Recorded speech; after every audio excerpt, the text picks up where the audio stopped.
Hello, I'm Rick Steiner. Welcome to Lux Life Discovered. My guest today is Rodney George with Lux Travel Consultants. So, Rodney, welcome to the podcast. Thanks a lot. Glad to be here. Well, we're glad to have you on. You're in a big time of year where I'm sure you've already had a lot of people planning trips for the spring, but I'm assuming summer's your busier time as well. Is that right? No, because it's just the opposite. We're here in Naples, Florida, and so the snowbirds are migrating north this time of year.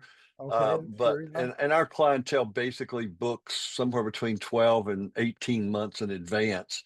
So we do very little last minute kind of stuff.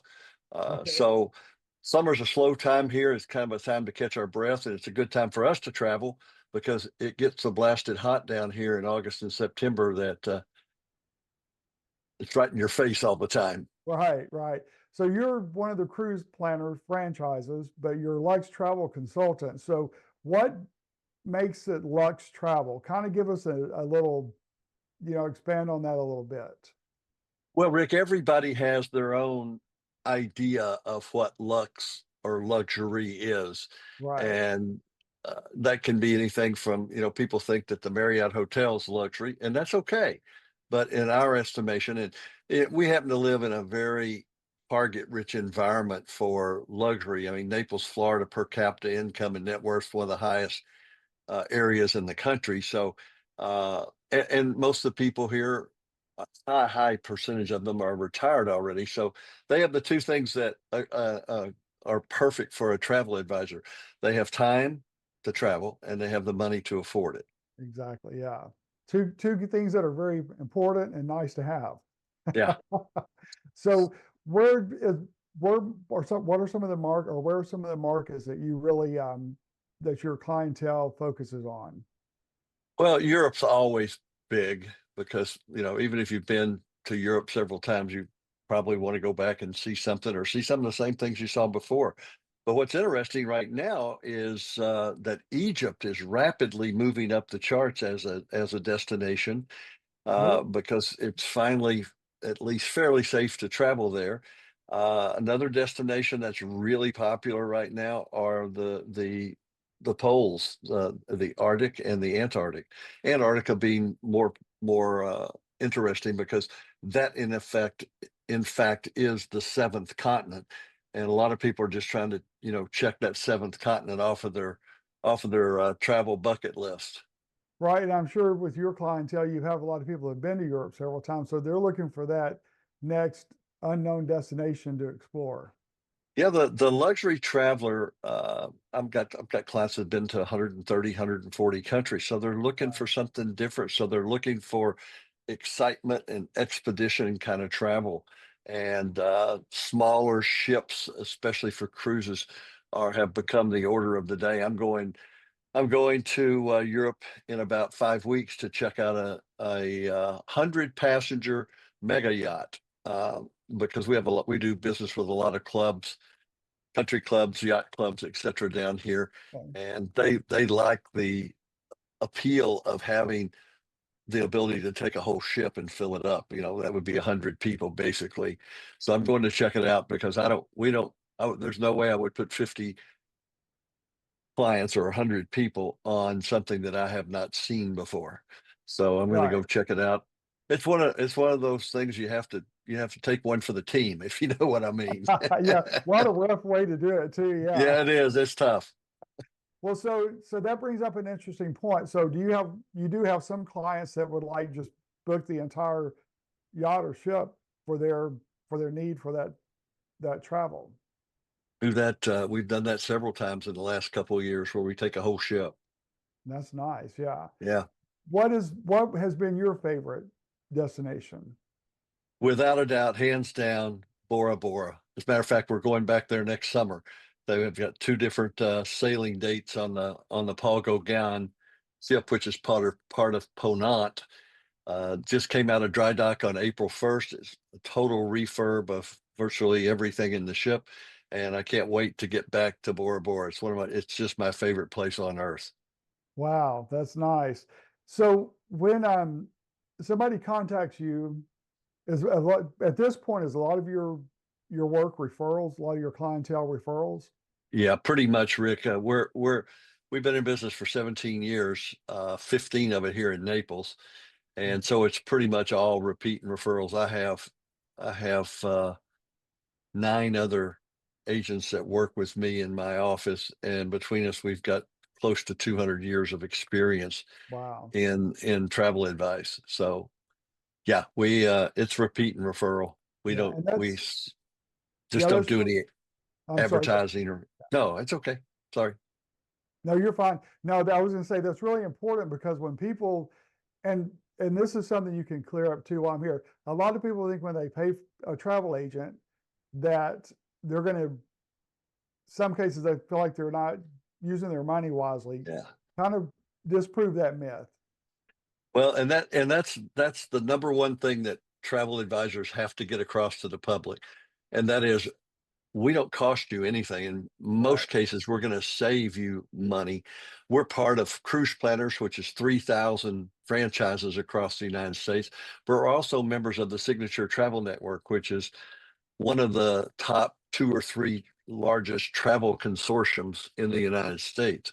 So when we go to the cruise line, we're not just talking about our little office here in Naples, Florida. We're out there with thousands of other travel advisors with packages and deals and pricing that has been negotiated for them. More times than not, we're able to get the client some additional perks, perhaps a price reduction, uh, but always something better than they would have gotten by calling uh, the purveyor, be it a tour operator or a cruise line or whatever, directly. Right. And with your years of experience and knowledge of the different, destinations, the different ships, all that, you're able to inform a interested client in ways that, most people wouldn't be able to, or what things that they wouldn't even know to ask. Yeah, between all of us in the office, it's kind of like, well, we've been there and done that, and we bought the T-shirt while we were there. Yeah, no sense to reinvent the wheel, right? No, no. Yeah. So what brought you to the travel industry? Well, I was a financial advisor for 30 years, and I Okay. retired at 55, and was bored to death. My friends make fun of me. They tell me that I'm the only person they know that flunked retirement. Nothing wrong with that though. So I started this 17 years ago for something to do, and now there's 10 of us in the office, and we have fun and give people great advice, and we get to travel a lot ourselves, which is one of my passions in life. Yeah. Well, like you said, you have to take one for the team occasionally to go make sure everything's okay before they go. I do. What is one of the most interesting surprises or situations from your experience as a travel agent? Interesting in what way? Like surprise you like in a good way and also maybe a bad way, like one of your like, oh, I can't believe this happened, that type thing. Yeah. Well, the surprises in a good way are abundant because we do a great job for our clients. We have, in addition to the advisors I was telling you about, we have 2 ladies that serve as what we call client service managers or executive concierge. So their whole job, once a trip is planned and everything's booked, is to take care of that client until they get back home, to make sure that everything is seamless and just as they ordered. On the bad side, there's a lot of things that can go wrong in today's world. Biggest hassles that we have by far are the airlines today with the unpredictability of schedules. And now we're having trouble with air traffic controllers, and that all affects people's ability to get around the planet. But we deal with it on a daily basis. My cell phone's on my bedside table every night. So if I've got a client traveling and they call me at 3 o'clock in the morning, I get up and put my shorts and a t-shirt on and go make a pot of coffee and call them back and see what's going on and what do we need to fix. Right. Goodness. So you're basically on call 24/7. Yeah, but but you don't get very many of those. Our clients are seasoned travelers, and more times than not, if there is a hiccup, especially at the airport, they'll get in line, get it figured out, and move on to the next step. All right. So with your bigger, larger clients that like book the ship, completely, do you have someone like your agent that goes with them, or that you on someone from your group is on site with them, right? I would say always, but it's probably almost always. If we have a group of more than 20 or 30 people, we're going to send somebody with them just to make sure it's a seamless experience. Sure. Yeah. What's your largest group that's done that, and where was their destination? Oh, we typically do groups that are somewhere between 30 and 60 people, but our largest groups are well into the hundreds. We've got some people going next year to the Dalmatian coast out of Venice, from Venice to Athens, and we've already got 120 something people booked into that group. So we'll probably send at least a couple of people from the office to handle a group that size. Wow. It's That's not hard to find volunteers though, Rick. Oh, I'm sure. Yeah. Your problem is probably trying to tell the ones that can't go why they're not going and they have to work. Yeah. Right. No. Well, so what is like the most unique destination? I mean, I know, we talked about Europe and then Bora Bora, but and you were talking about people going to the two poles now. What's the most remote that you're finding that people want to go to?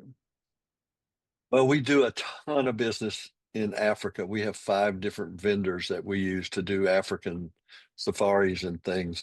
And those are pretty remote when you have a chance to sleep out under the stars, um, and you're hundreds of miles from any ambient light, and you can see the literally the millions of stars in the cosmos. I mean, it's a total escape. Right. Um, and then I guess the one of the most unique places to visit, of course, would be the polar regions, because it's just things that you didn't think you would ever get to see. Right. Yeah. That would be interesting because, yeah, the more remote, I've been to the interior of the Amazon in Hmm. Brazil a few times, and you're talking about the stars and stuff. I mean, that's just absolutely unreal. We were on an Indian reservation that's owned by the Munduruku Indian tribe, and it's 1.2 million acres, and they're a sovereign country within, or nation within the country of Brazil. And so this grand chief, he's over 27 villages. He has complete control over that area. I mean, it's like his law stands. And so it's interesting when you're in a place like that, because you just see things that you never thought about, because you didn't know they existed, because like the Southern Exactly. Cross. And so to be able to travel and see those type things, that's rewarding. Yeah, when we were in Africa, one of the guides told us, he said, tomorrow night we're going to be out in the salt pans, and it will be dark enough that you're going to see the Southern Cross. And it made me think of that old Crosby, Stills and Nash song, Yeah. when you see the Southern Cross for the first time. So I had that queued up on my phone, and I had an external speaker. And so when he started his talk, I hit play, and everybody just freaked out. I mean, there was about 40 people in our group, and they loved the fact that we're listening to Crosby, Stills and Nash while he talks about the Southern Cross. Yeah. That's neat. Yeah. Because that's truly, when you see it, you're just like totally blown away by it. So what are some of the common responses you get from your travelers, even seasoned travelers? What do they have to say about their new experiences? Well, I mean, you can go on our website and look at all of them, because they just come back. One a lady I went to high school with. Now that goes back a few years if you take a look at these gray hairs. But she said she and her husband went to Alaska a couple of years ago, and they said the most fantastic trip they'd ever had. And her closing line was, she said, "So Rodney, whatever you do, don't ever quit being my travel advisor." That's great, and that says Yeah. volumes right there. So, and the Alaskan cruises, everybody that's been on one that I know, they say it's their best cruise they've ever been on. And It's very unique up there. I mean, to watch a glacier calve off, and to watch the whales breach, and to go salmon fishing with a guide, and to fly out and land on a glacier in a helicopter, and put the clamp-ons on your shoes and walk around the glacier. I mean, it's things you don't see every day, obviously. right. So speaking of that, when you're Do you recommend when people do a cruise that they do the other adventures along the way too? Or because a lot of people think when you go on the cruise, you're on the ship the entire time. But do you recommend different ports of call, taking advantage of the different options available? Absolutely.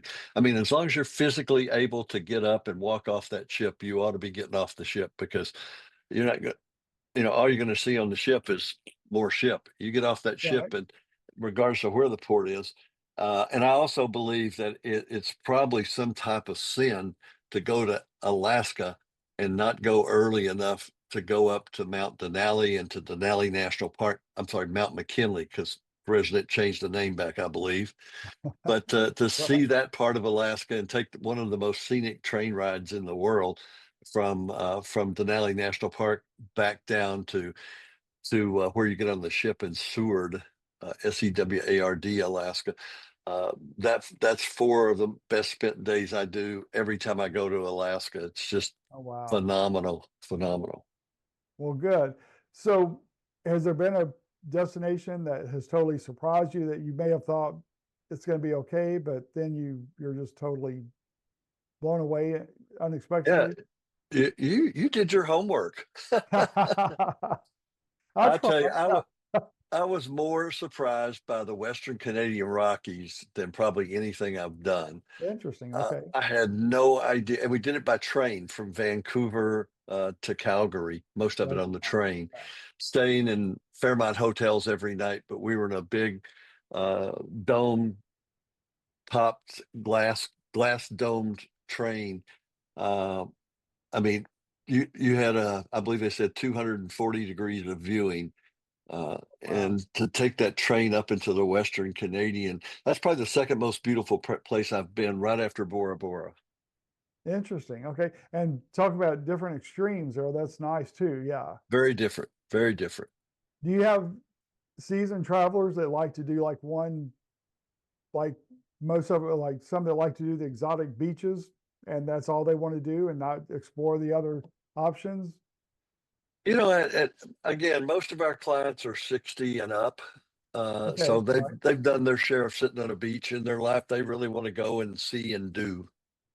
And And that's good whether that's a because a lot wine of trip or people, whether yeah, whether that's a wine trip where you're going to the vineyards or you're doing, you know, 17 Michelin rated restaurants in France and Spain over a 10 or 12-day period. It's really what is on their bucket list. We just did a survey from a club. I just got a bunch of the results back this morning, and 70% of the people that replied to this survey said the number one thing on their bucket list was staying in an over the water bungalow in Bora Bora.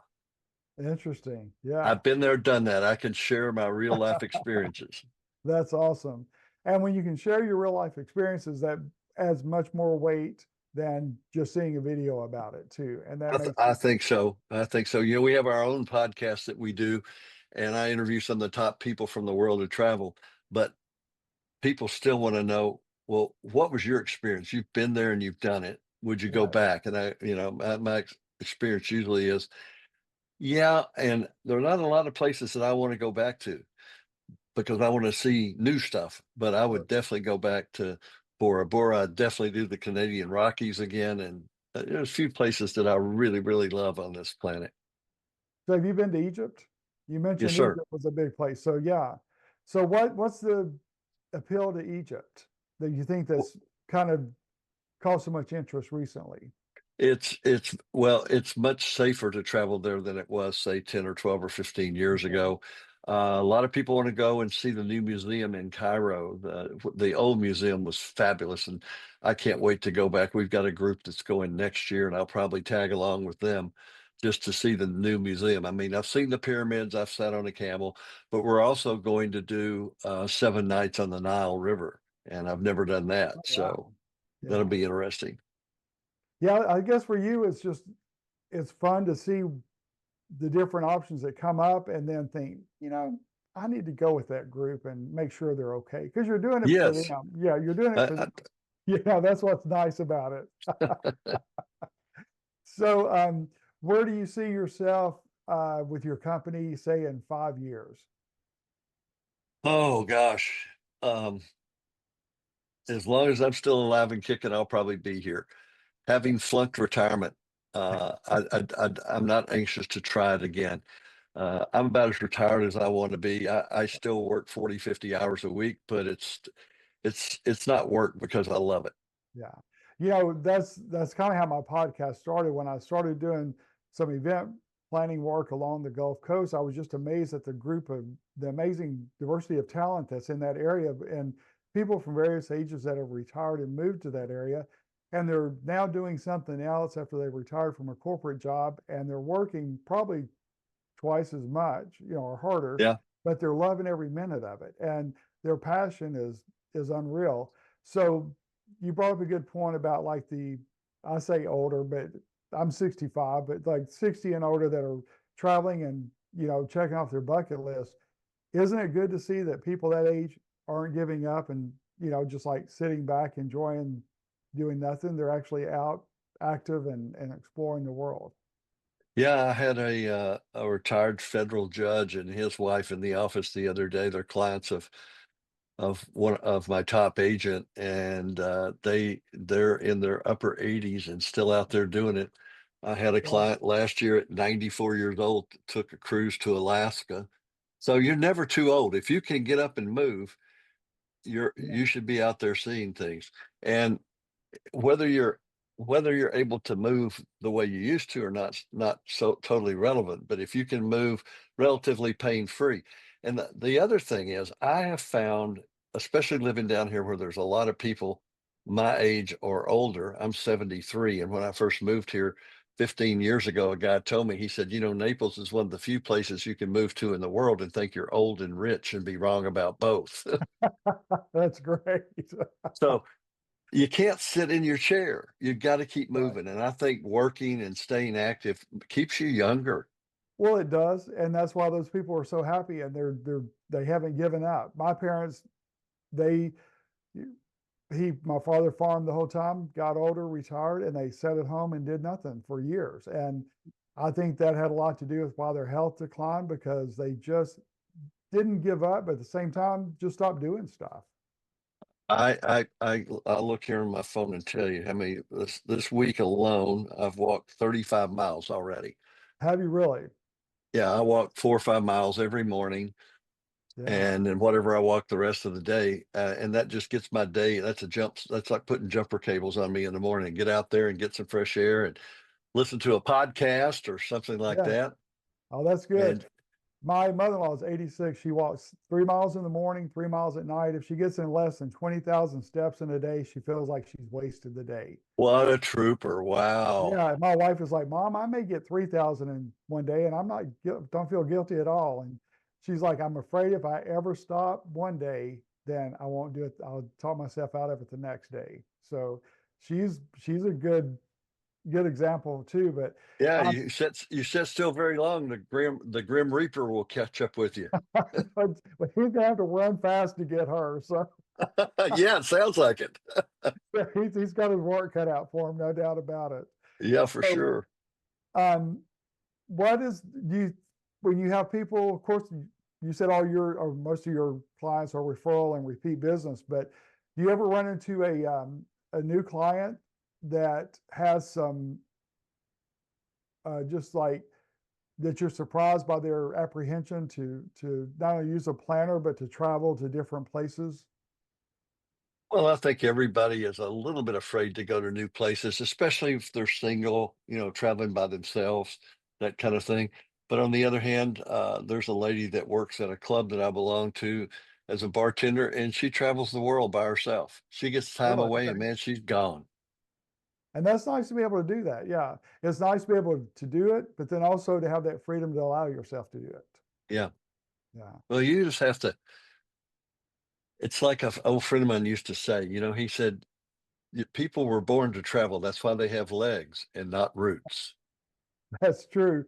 So when you talk about the different clubs you work with, how do you get your association with them? How is that connection established? Usually from a member that recommends us in, but if not, if we don't get recommended in, we usually call whoever the social director or the activities director, or that Okay. type of person is usually who's calling the shots at a club. All right. And then talk a little bit about your podcast too. I started a podcast a year ago this month, and we've done 36 or 37 episodes, and I interview some of the top people within the travel industry, be it a tour operator or a cruise line. And it's really nice because people love hearing from the decision makers at the top and hearing Right. about what's new and exciting and what's coming that they can talk about, because some of these guys work for publicly traded companies, so there's certain things they can't talk about. But just to be sitting here having a conversation with the CEO of a major luxury cruise line is pretty fun. Uh, and when you pick up the phone and you call him, you've got that one-on-one relationship already built. And so he or she is going to take the call most likely. Well, sure. And if you're like me, you find with your podcast, it opens doors that you wouldn't sometimes have opened. It just It makes really it does. It makes it truly much does. easier. Yeah. Well, good, good. So, what piece of advice would you leave with like someone traveling for the first time, as well as a seasoned traveler? What's the best advice you could give somebody? I would say always make sure that you've got a list, not a bucket list, because a bucket list is kind of a list of things you want to do before you die, Right. but a list of places that you want to go and that you still want to see. So you got something out there to start planning for and looking forward to. I think along the health lines that we were talking about earlier, I think it's really important to have stuff on your calendar a year, 2 years, 3 years from now to look forward to, and to get excited about. Because many times the excitement building up to a vacation that you've long wanted to do is almost as good as actually taking that trip. So I Okay. think you just need some things out there. I like to call it, a friend of mine calls it an experience list, things that I want to do. Like that. And she was very specific. She said, I don't want to go to the Kentucky Derby. I want to sip mint juleps on Millionaire's Row at the finish line while wearing an outrageous hat. So I, she's got that vision locked right, in. right. Well, I tell you what, the mint juleps on Millionaires Row at the finish line is very nice. So good, good choice. Yeah. Yeah. But you know, we're going to put your information on the screen so that if people want to contact you, and we encourage people to do so. So if you want to just remind people how to reach you, your company, and John's going to put that up. Or Yeah, Paul. the easiest way to reach me is just to call, and you're going to have a toll-free number up there on the screen. But a better number, if you want to just ring me directly, is 239 Okay. And I don't know if you're going to put that up on the screen about the 25 secrets to a great vacation, but we have a free publication that they can get just by texting 25 secrets, 25 secrets to 66866. And that'll get them a free copy of our 25 secrets to a great vacation. I Okay. use those. Go ahead. Repeat that again, if you don't mind. You text it to 66866. That's the number that you text to. Okay. And just put in the subject line, just put 25 secrets. That's Okay. 25 secrets. You don't spell anything out, but it's all run together. There's no spacing. 25 secrets, and then it'll ask you for your email, and then it automatically emails Send that to you. Okay. that out. Yeah. All right, excellent.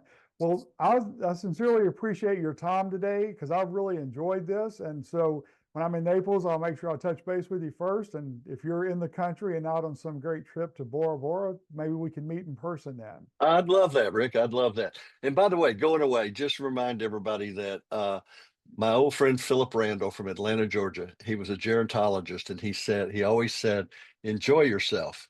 It's later than you think. Oh, that's a good point. Yeah. And it takes people that have really enjoyed life and know how to live life to share that great wisdom with us because Yeah. sometimes we wait till it's too late. Yeah. All right. Well, thank you again for being with us. And that concludes our episode of Lux Life Discovered. We'll see you soon.